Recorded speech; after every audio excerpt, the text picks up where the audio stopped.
In 1938, a young man named Philo T. Farnsworth dreamed of inventing the first television. But the question was how?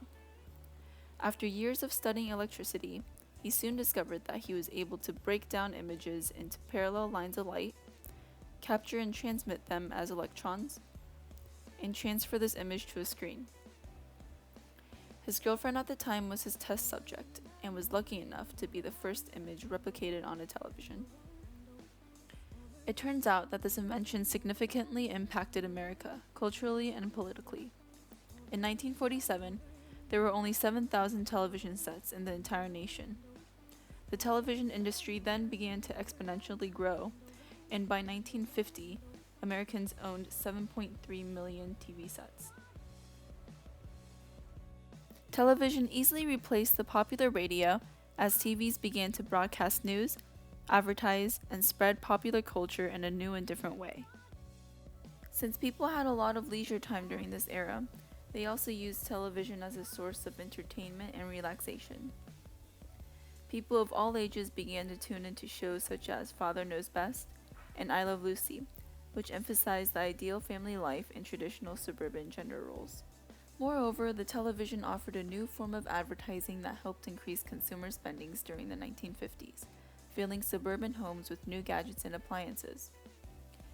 People were also able to witness the horrors of war through television, and they were able to watch the footage live from Vietnam War in 1965 and the Gulf War in 1990. The television also played a major part in political campaigns.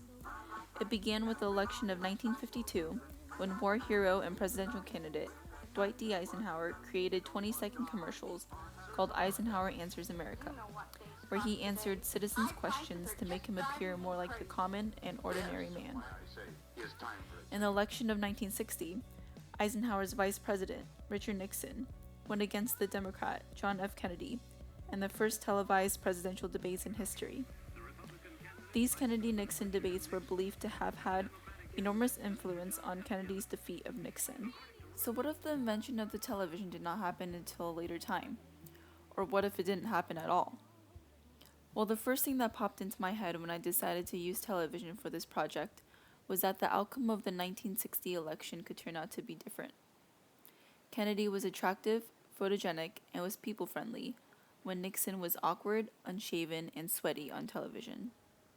Polls showed that voters who heard the debate on the radio concluded that Nixon definitely won, while those who watched the campaign on television favored Kennedy to win. Thus, the television definitely did sway the results. The next clip I'm about to show is actual footage from 1960 that could greatly illustrate my points. Wow, Kennedy looks so hot, I'm gonna vote for him. But Nixon is so eloquent and has so much more to say. I'm voting Nixon all the way. As you can see in that clip, Kennedy attracted many voters, such as Haley, due to his more appealing television image despite Nixon's impressive debating. This allowed Kennedy to win the election of 1960 by slightly tipping the scale in his favor, as he went on to defeat Nixon by a narrow margin of only 120,000 votes. If we take away the TV, it is safe to say that there is a possibility that Kennedy would have lost, and that Nixon would have been our 35th president.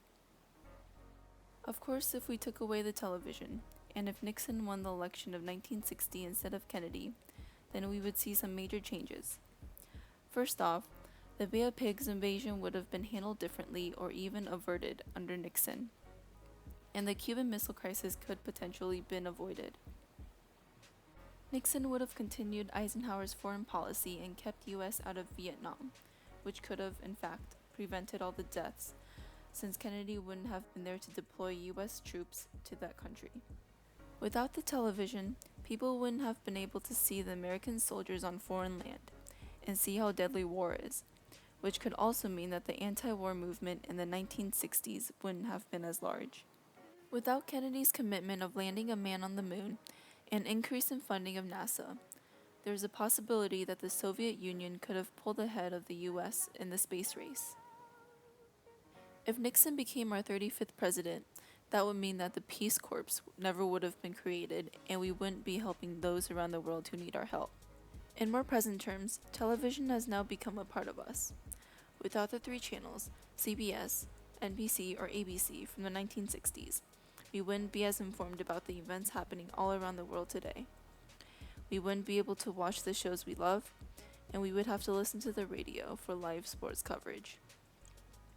Now we see TVs everywhere, and it's hard to imagine a world without television.